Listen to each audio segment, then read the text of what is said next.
So in this video, I would like to talk to you about how to structure your practice sessions so that you get the most out of them. Now, let's begin by talking about how and when you should actually practice.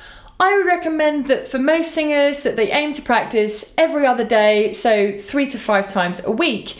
If you're a complete beginner and you're not used to working on exercises or singing much, I'd recommend that you start very, very gently and very slowly. Aim for about 10 to 15 minutes per practice session. And what we want to do is build that up so eventually you can practice for up to an hour per practice session.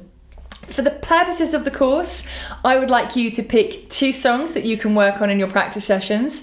One that's a song you know really, really well, that's really easy. And the second song can either be just a completely different style or genre, or one that's a bit harder that you would like to work on and improve.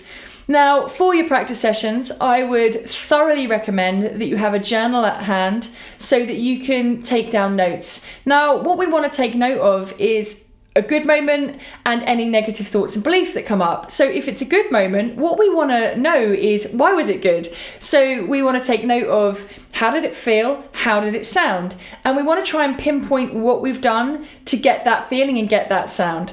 Now, in terms of negative thoughts and beliefs, if, for example, you keep getting a thought crop up like singing high is really hard and it's really scary, we want to know about it, because until we actually identify those negative thoughts and beliefs and work on letting them go, they're always going to be there getting in our way.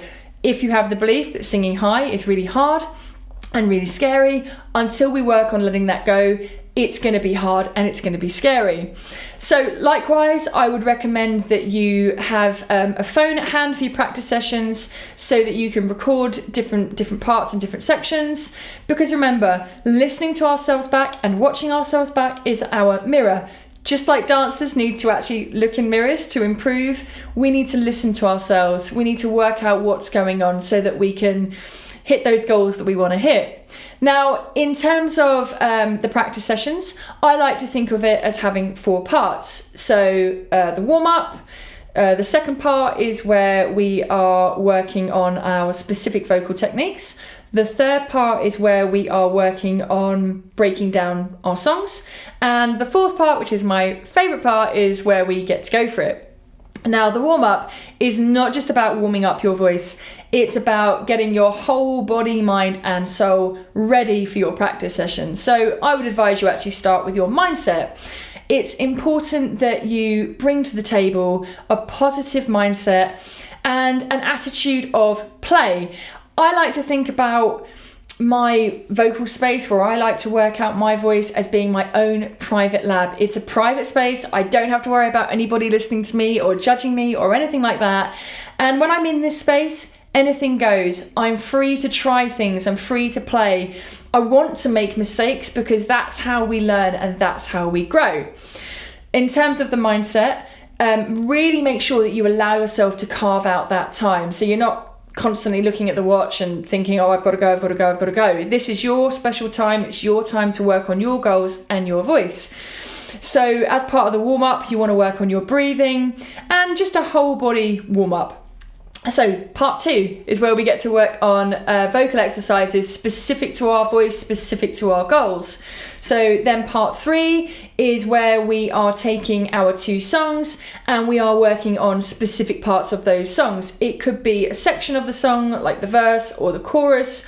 It could just be about generally working on a technical aspect of the song. So maybe you're working on your breathing, maybe you're working on placement or resonance.